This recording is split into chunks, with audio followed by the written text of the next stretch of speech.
Hi friends, welcome to our channel. Brahmamudi serial next ఎపిసోడ్లో ఏం జరగబోతోందో ఈ వీడియోలో చూసి తెలుసుకుందాం. పూజ కోసం వచ్చిన అప్పుని అవమానించిన రుద్రాని, ధాన్యలక్ష్మి అసలేం జరిగింది అని తెలుసుకోవడానికి ఈ వీడియోని స్కిప్ చేయకుండా ఎండ్ వరకు చూసేయండి. రాజ్ కావ్యతో రేపు నువ్వే చూస్తావు కదా నా మాస్టర్ ప్లాన్ని అని అంటాడు. అప్పుడు కావ్య ఈయన రేపు ఏం చేస్తారో ఏంటో, రేపు ఏమవుతుందో ఏంటో అని అనుకుంటూ ఉంటుంది. అలా కాసేపటికి ఆలోచించుకుంటూ నిద్రపోతుంది. మరుసటి రోజు అందరూ ఉదయాన్నే లేచి తలంటు స్నానం చేసి రెడీ అవుతారు. రెడీ అయ్యి కిందికి వస్తారు. కావ్య ఉదయాన్నే లేచి అందరికన్నా ముందు రెడీ అయ్యి పూజ కోసం అన్ని ఏర్పాట్లని దగ్గరుండి చేసుకుంటూ ఉంటుంది. పంతులు గారు వచ్చిన తర్వాత, పంతులు గారు మీకు ఇంకా ఇక్కడ ఏమన్నా కావాలా అని అంటుంది. అప్పుడు పంతులు గారు లేదమ్మా, అన్నీ వచ్చేసాయి, ఏమన్నా కావాలంటే నేను చెప్తాను అని అంటారు. అలా కావ్య అక్కడే ఉండి పూజకు కావాల్సినవన్నీ చూసుకుంటూ ఉంటుంది. ఇందిరాదేవి వచ్చి అమ్మ కావ్య, పూజకు అన్నీ సిద్ధంగా ఉంచావా అని అంటుంది. అప్పుడు కావ్య సిద్ధంగానే ఉన్నాయి అమ్మమ్మ గారు, ఇంకా అప్పు కళ్యాణ్ వాళ్ళు రావడమే ఆలస్యం అని అంటుంది. అలా ఇందిరాదేవి అప్పు కళ్యాణ్ల కోసం ఎదురు చూస్తూ ఉంటుంది.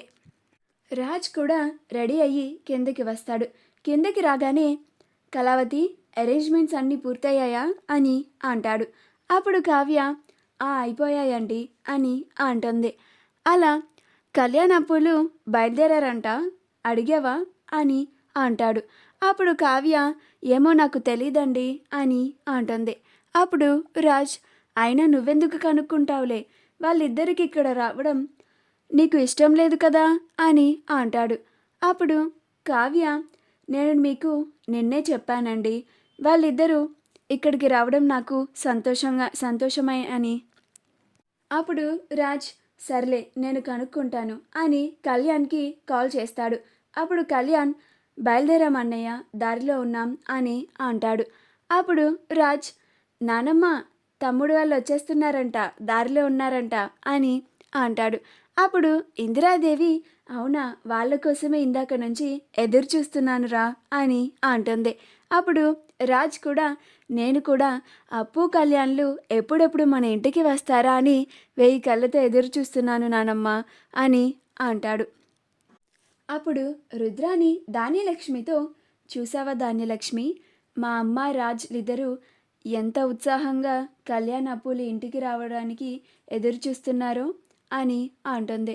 అప్పుడు ధాన్యలక్ష్మి అవును రుద్రాని, నాకు కూడా నా కొడుకు ఇంటికి వస్తున్నాడని చాలా సంతోషంగా ఉంది, కానీ ఆ అప్పుతో కలిసి వస్తున్నాడనే నచ్చడం లేదు అని అంటుంది. అప్పుడు రుద్రాని కానీ తప్పదు కదా ధాన్యలక్ష్మి, నీ కొడుకు నువ్వెంత చెప్పినా కానీ వినకుండా వెళ్ళి ఆ కనకం కూతుర్ని పెళ్లి చేసుకున్నాడు కదా, ఇంకా పెళ్లి చేసుకున్నందుకు ఆ అప్పుని కూడా వెంట తీసుకొని రావాలి కదా అని అంటుంది. ఈలోగా అక్కడికి ప్రకాశం వస్తాడు. ధాన్యం, ఇవాళ మన కొడుకు కోడలు వస్తున్నారు, నాకు చాలా సంతోషంగా ఉంది అని అంటాడు. అప్పుడు ధాన్యలక్ష్మి అవునండి నాకు కూడా అని అంటుంది. అప్పుడు రుద్రాని నాకు కూడా సంతోషంగానే ఉంది చిన్నన్నయ్య అని అంటుంది. అప్పుడు ప్రకాశం నాకు తెలుసులే రుద్రాని, నీకు సంతోషంగా ఉందో లేదో అని అంటాడు. అప్పుడు రుద్రాని మూతి ముడుచుకొని ఉంటుంది. అప్పుడు అక్కడికి స్వప్న వచ్చి చాలా కరెక్ట్గా చెప్పారు అంకుల్ అని అంటుంది. అప్పుడు అపర్ణ కావ్య, కళ్యాణ్ వాళ్ళు ఇంకా రాలేదా అని అంటుంది. అప్పుడు కావ్య లేదత్తయ్య గారు ఇంకా రాలేదు అని అంటుంది. అప్పుడే ఇందిరాదేవి ఇంటి ముందు ఒక ఆటో ఆగడం చూసి వాళ్ళు వచ్చేసినట్టున్నారు అని అంటుంది. అప్పుడు రాజ్ కుటుంబం అంతా గుమ్మం దగ్గరికి వచ్చి కళ్యాణ్ అప్పులు వస్తుండగా చూస్తూ ఉంటారు. ఇందిరాదేవి కళ్యాణ్ అప్పులు లోపలికి వస్తూ ఉంటే ఆగండి, మీరు మొదటిసారిగా ఇంట్లోకి అడుగు పెడుతున్నారు, హారతిస్తాము అని అంటుంది. ధాన్యలక్ష్మి, నీ కొడుకు మొదటిసారి నీ కోడల్ని తీసుకొని ఇంటి లోపలికి వస్తున్నాడు, నువ్వే నీ చేతులతో హారతివ్వు అని అంటుంది. అప్పుడు ధాన్యలక్ష్మి నేనా అని అంటుంది. అప్పుడు ఇందిరాదేవి అవును, నువ్వే ఇవ్వాలి. నీ కొడుకు మొట్టమొదటిసారి నీ కోడల్ని తీసుకొని ఇంటికి వస్తున్నప్పుడు అత్తగారిగా నువ్వు నీ కోడలికి నువ్వే హారతి ఇవ్వాలి. కావ్య రాజులు వచ్చినప్పుడు కూడా అపర్ణనే హారతి ఇచ్చింది కదా, ఇప్పుడు నువ్వే హారతి ఇవ్వాలి అని అంటుంది. అప్పుడు రుద్రాణి ధాన్యలక్ష్మికి ఈ అప్పుకి హారతి ఇవ్వడం ఇష్టం లేనట్టుందమ్మా, ఎందుకలా బలవంత పెడుతున్నావు అని అంటుంది. అప్పుడు ఇందిరాదేవి ఏం ధాన్యలక్ష్మి, అప్పు కళ్యాణ్ ఇద్దరు ఇంటికి రావడానికి ఒప్పుకున్నావు కదా నువ్వు, ఇప్పుడు వాళ్ళిద్దరికి హారతి ఇవ్వడానికి ఏంటి అభ్యంతరం అని అంటుంది. అప్పుడు ధాన్యలక్ష్మి అదేం లేదులే అత్తయ్య గారు, నేనే హారతి ఇస్తాను అని హారతి పళ్ళెం కోసం లోపలికి వెళ్తుంది. ఈలోగా రుద్రాణి అప్పుని కింద నుంచి పైదాకా చూసి వచ్చింది పూజకని తెలిసి కూడా ఈ టైంలో కూడా చీర కట్టుకోకుండా జీన్స్ ప్యాంటు షర్ట్ వేసుకొని వచ్చిందేంటి, ఆ మాత్రం కూడా తెలీదా పూజకి చీర కట్టుకొని రావాలి అని, పబ్కి వచ్చినట్టు జీన్స్ ప్యాంట్ వేసుకొని వచ్చింది అని అంటోంది. అప్పుడు కళ్యాణ్కి కోపం వస్తూ ఉంటుంది.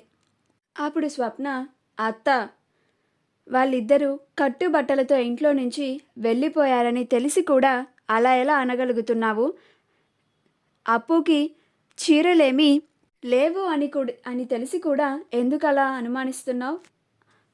అవమానిస్తున్నావు, పైగా దానికి పెళ్ళికి ముందు చీర కట్టుకోవడం అస్సలు అలవాటు లేదు అని అంటుంది. అప్పుడు ఇందిరాదేవి నేను ముందుగానే అప్పు కళ్యాణ్ల కోసం బట్టలు కొని ఉంచాను, వాళ్ళు ఇంటికి రాగానే ఇద్దామని అనుకున్నాను. ముందు ధాన్యలక్ష్మి నువ్వు హారతి ఇచ్చి వాళ్ళిద్దరిని లోపలికి ఆహ్వానించు అని అంటుంది. అప్పుడు ధాన్యలక్ష్మి అప్పు కళ్యాణ్ ఇద్దరికి హారతి ఇస్తుంది. అప్పుడు రాజ్ ఆగండి ఆగండి, మొదటిగా మీరు మన ఇంట్లోకి వస్తున్నారు కాబట్టి ఇద్దరు ఒకరి పేర్లు ఒకళ్ళు చెప్పుకొని రండి అని అంటాడు. అప్పుడు కళ్యాణ్ ఏంటన్నయ్య ఇవన్నీ ఇప్పుడు అని అంటాడు. అప్పుడు రాజ్ లేదు, మీరు చెప్పాల్సిందే, మీరు మీ పేర్లు చెప్పకపోతే నేను ఇంట్లోకి రానివ్వను అని అంటాడు. అప్పుడు కళ్యాణ్ ఇప్పుడు తప్పదా అన్నయ్య అని అంటాడు. అప్పుడు రాజ్ తప్పదు, మీరిద్దరూ మీ పేర్లు చెప్పుకొని లోపలికి రావాల్సిందే అని అంటాడు. అప్పుడు కళ్యాణ్ నేను నా భార్య అప్పు కలిసి వచ్చాం అని అంటాడు. అప్పుడు అప్పు నేను నా భర్త కవి కలిసి వచ్చాం అని అంటుంది. అప్పుడు అందరూ క్లాప్స్ కొడతారు.